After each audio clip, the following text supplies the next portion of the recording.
a pesar que la mentira es tan presente, aunque lucho ciego en esta oscuridad.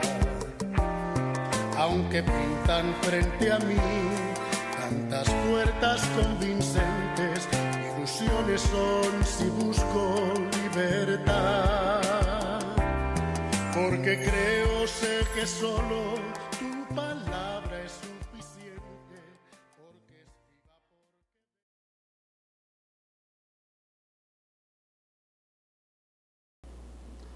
Paz y bien. Hola, buena gente. Bienvenidos a otro tema interesante de enigmas de la Biblia. De nuevo, una pregunta nos introduce en el tema. ¿De dónde tomaron sus evangelios Mateo y Lucas? Sería la gran pregunta que nos haríamos hoy. Sabemos que ninguno de estos dos autores, ni Mateo ni Lucas, conocieron personalmente a Jesús. Por eso, cuando se decidieron a redactar sus obras, se basaron sobre todo en el evangelio que ya existía, que era el evangelio de Marcos. Casi el 90% está incluido dentro de estos dos evangelios. Si lo hubieran conocido a Jesús, no habrían tenido necesidad de acudir a buscar información de otro autor, y mucho menos de Marcos, que tampoco le había conocido y solamente tenía datos de segunda mano. Pero ellos también utilizaron otro material. Hay un conjunto de 230 versículos que ellos tienen en común, Mateo y Lucas, pero que no fueron sacados de Marcos. Luego de un paciente y minucioso análisis, en 1838, un estudioso alemán llamado Christian Weiss llegó a una extraordinaria conclusión.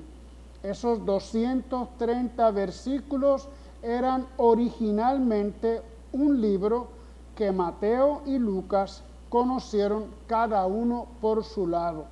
Aparece así entonces la segunda fuente que podríamos decir había estado escondida durante 18 siglos. ¿Cómo pudo suceder esto? Bueno, al comparar ambos evangelistas, Christian Weiss vio que esos versículos coincidían casi exactamente. O sea, no puede ser casualidad que a los dos se les hubiera ocurrido escribir espontáneamente lo mismo y con las mismas palabras. Es evidente que debieron copiarlo textualmente de algún lugar, es decir, de una misma fuente, para complementar la información que ellos tenían de Marcos.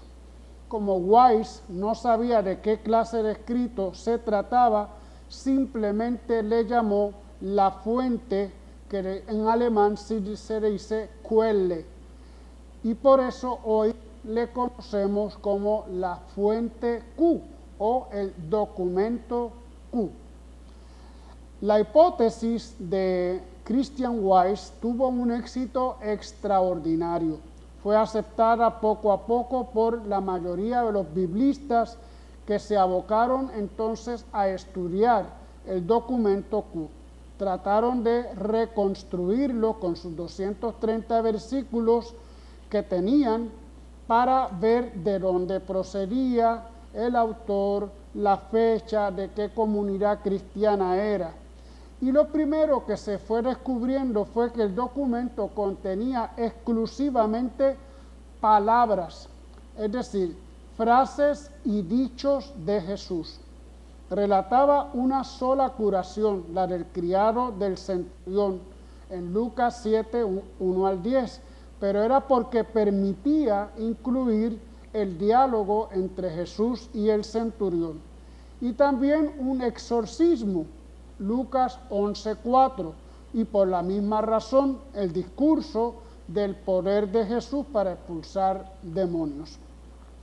No contaba entonces hechos de la vida de Jesús, solamente el bautismo en Lucas 3, 21 al 22, porque traía también palabras importantes que Dios pronunciaba desde el cielo.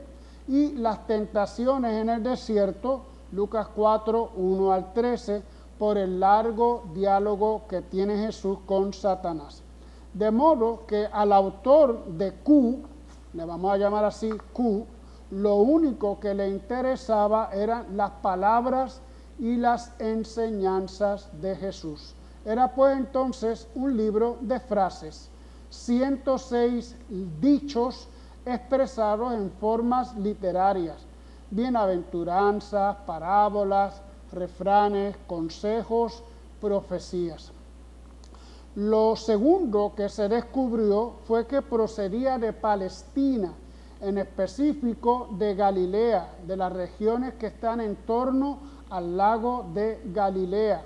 Ahí lo podemos ver un poco en el mapa porque son las ciudades que aparecen en los textos, sobre todo Cafarnaún, Corazaín, Betsaida. Su autor entonces estaba vinculado de alguna forma a esta zona que se le llama la Baja Galilea. Lo tercero que se dio cuenta es que la lengua original era griego y no el arameo como se pensaba en el principio. En efecto, la forma en que está redactado muestra que no se trata de una traducción griega, porque utiliza expresiones y formas lingüísticas propias de alguien que está escribiendo en griego. Este documento Q fue entonces incluido en Mateo y en Lucas de manera distinta y desordenada, ya que cada uno hizo según su propio interés literario. Es decir, cada uno fue injertando los dichos de Jesús según a ellos les parecía. Los estudios muestran que Lucas ha conservado mejor la forma que tenía el libro original.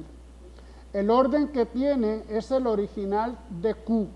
Por eso, cuando se cita el documento, se coloca la letra Q seguido del capítulo y versículo que corresponde a Lucas, como hemos hecho hoy. Cuando he citado un texto, he citado propiamente a Lucas. El documento tuvo 3 etapas en un proceso que vamos a ir descubriendo cómo se fue redactando. Primero, alrededor del año 40, es decir, apenas unos casi 10 años después de la muerte de Jesús, cuyos autores fueron discípulos en Galilea y se convirtieron en misioneros itinerantes llevando un estilo de vida muy radical. Iban de pueblo en pueblo, transmitiendo el recuerdo de las palabras y los dichos de Jesús. Así nace la primera edición de Q, una especie de manual con instrucciones dirigidas a los miembros del pequeño grupo de discípulos. La preocupación estaba centrada en la práctica misionera y el tono de las frases era sumamente exigente. Amar a los enemigos, poner la otra mejilla, no juzgar, salir a misionar, orar permanentemente, vivir desprendido de los bienes materiales, entrar por la puerta estrecha. Todas estas palabras de Jesús reflejan este primer estadio del documento Q. Bueno, pero con el paso del tiempo fue creciendo el número de seguidores de Jesús alrededor del lago de Galilea. Entonces ingresaron nuevos creyentes, pero sedentarios, instalados en sus aldeas, viviendo en sus casas con sus familias y llevando un compromiso de fe, pero sin abandonar el ambiente social y el trabajo de cada día. Aparecen nuevas dificultades, pues comenzaron a ser mirados con malos ojos por la religiosidad tradicional y empezaron a ser rechazados. La práctica de su fe se volvió cada vez más difícil. Entonces sintieron la necesidad de rescatar de la tradición y la memoria nuevas frases y dichos de Jesús que pudieran aportar alguna luz en el actual contexto sedentario. Alrededor del año 50 se hizo una segunda redacción de Q que incluía algunas enseñanzas de tono polémico que revelan esa actitud hostil hacia los de afuera. Las palabras de Juan el Bautista, por ejemplo, que anuncia un juicio inminente, la polémica contra esa generación, las críticas contra los escribas y fariseos, la exhortación a ser valientes en las persecuciones, las referencias negativas contra la gente incrédula y la preparación para el fin del mundo. Ya identificamos todos estos textos como de esa segunda redacción del documento Q. Y finalmente se sabe que ingresaron algunos escribas convertidos por la acción de los misioneros que conocían bien las tradiciones judías y se admitieron en la comunidad algunas prácticas judías pero debidamente cristianizadas. Por eso, alrededor del año 60, en esta tercera y última redacción, se añadieron ciertas frases de Jesús con referencias positivas al templo y también a la ley de Moisés. Fíjense que ya, imagínense ustedes, empezamos a leer los evangelios de Mateo y Lucas y vamos identificando todos estos momentos de aportación del documento Q. Quedaba así terminado el libro con los dichos de Jesús que comenzaba con la prédica de Juan el Bautista y concluía con el discurso escatológico del Señor, el discurso sobre el fin del mundo. Pero tenía varias diferencias con los evangelios actuales. ¿Cuáles son esas diferencias? Primero, Juan se menciona como maestro y Jesús como discípulo, es decir, la figura de Juan de igual importancia a la de Jesús. En cambio, los evangelios actuales presentan a Juan subordinado e inferior a Jesús. Otro elemento, la vocación de los discípulos de los evangelios parte de Jesús, pero en Q la iniciativa la toman ellos, que piden seguirle porque se sienten atraídos por Jesús. Otra diferencia, la falta de relatos sobre los hechos de Jesús, su actividad, sus milagros que hemos dicho ya antes. Esto refleja la particular visión de aquellos discípulos para quienes la persona en sí de Jesús no era tan importante, más bien era como su mensaje, sus palabras. No habían reflexionado tanto sobre lo que significaba Jesús como enviado divino. Valoraban sus dichos, sus enseñanzas, y fue eso lo que intentaron rescatar y transmitir. Y por último, la gran diferencia, podríamos decir, es la ausencia de relatos de pasión y resurrección. Ellos tenían una teología propia sobre Jesucristo. En muchas comunidades antiguas que habían sido influenciadas por la predicación de Pablo, el fundamento de toda fe cristiana era la muerte y resurrección entendidas como un acontecimiento salvador del hombre. Sobre todo en Jerusalén, en Antioquía, donde Pablo aprendió y difundió la doctrina. Fue tan importante que reemplazó el anuncio del reino, que fue lo que predicaba Jesús. En 1 Corintios 15:14, San Pablo nos dice, si Cristo no resucitó, vana es nuestra predicación y vana también la fe de ustedes. En cambio, en las comunidades cristianas de Baja Galilea, al parecer el acontecimiento pascual tuvo menos importancia. Explicaba la muerte de Jesús como la de un profeta, como de un enviado de Dios, y creían que de alguna forma estaba vivo porque Dios lo había revivido. Pero esos acontecimientos no tenían la misma importancia de los otros grupos que asentaban su fe en el anuncio que hacía San Pablo. Interesante, ¿no? Hacia el año 80, 20 años después de la redacción de Q, Mateo y Lucas deciden escribir sus evangelios. Mateo en Siria, Lucas en Grecia. se encontraron con que ya había 2 libros sobre Jesús, Marcos, que había sido escrito en el año 70, y este documento Q, de dichos y frases. Al ver que las 2 obras eran complementarias, decidieron utilizar las 2 fuentes. Al copiar el material de Marcos, no tuvieron problemas y siguieron casi exactamente lo que decía, pero con el documento Q no sabían dónde colocar los dichos, pues el escrito no lo decía, simplemente aparecen los dichos, las frases. Bueno, pues entonces cada uno decidió crear un marco apropiado, una escena, una historia para ir insertando las frases sueltas del documento Q. Por eso se citan muchas veces las mismas palabras, pero en contextos diferentes. Veamos algunos ejemplos. La oración del Padre Nuestro.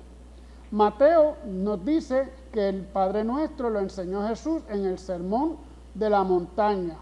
Mateo 6, 9 al 13. Lucas nos dice que la enseñó a sus discípulos cuando estaba rezando a solas. 11, 4, que los discípulos le dicen, enséñanos a orar. Cuando critica a los fariseos, Mateo dice que las críticas las pronunció frente a una multitud que escuchaba, 23, 13 al 23. Lucas nos dice que fue durante un almuerzo privado en la casa de un fariseo, 11, 37 al 52. Los dichos sobre la vocación, según Mateo, fueron dichos a orillas del lago de Galilea antes de subir a una barca. Mateo 8, 18 al 22. Lucas nos dice que fue durante un viaje por Samaria, 9, 57 al 60. La enseñanza de que muchos vendrán de oriente y occidente a sentarse en el reino de los cielos, según Mateo, les puso al curar al criado del centurión. Y Lucas nos dice que la pronunció en su viaje a Jerusalén. Por eso es que vamos a encontrar diferencia entre un evangelista y otro. Cuando estos 2 evangelios se difundieron, el documento Q perdió todo interés. Y no es fácil, no es difícil adivinarlo. No valía la pena un libro con solo frases, porque ahora contaban con la posibilidad de leer una obra completa, con hechos, actividades de Jesús, sus milagros. Además, para las comunidades cristianas había cobrado importancia el hecho de la muerte y resurrección de Jesucristo, que Q no contaba. Poco a poco fue olvidado y finalmente desapareció de la historia. Durante 18 siglos ha sido nuevamente descubierto, después de 18 siglos ha sido descubierto, y aunque hay biblistas que no aceptan la hipótesis, los que sí creen piensan que fue un hallazgo de una gran importancia. Gracias a eso hemos conocido el libro más antiguo que se haya escrito sobre Jesús y la existencia de un grupo de discípulos suyos en la Baja Galilea que creían en el poder de sus enseñanzas y que esperaban el regreso de Jesús para instaurar el reino. Mateo y Lucas no copiaron las frases sueltas, sino que le crearon un marco adecuado para cada una.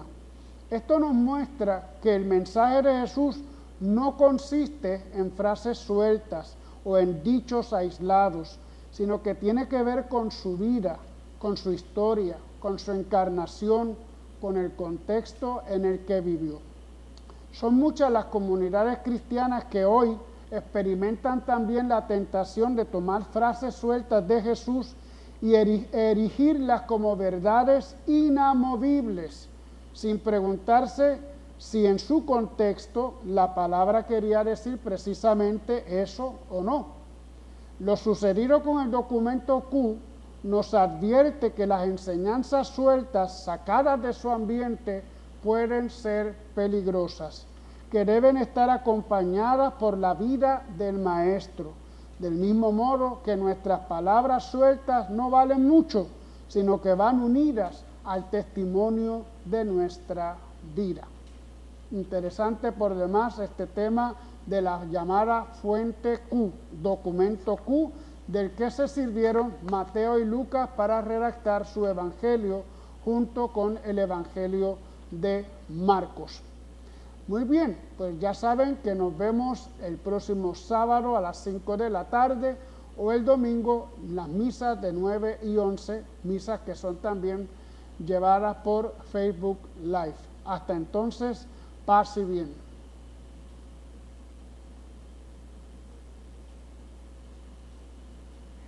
Con tu nombre, 1000 mensajes diferentes, sé que solo te veré si en mi corazón estás, porque creo voy pasando entre mis penas, abrazado a las promesas que me das.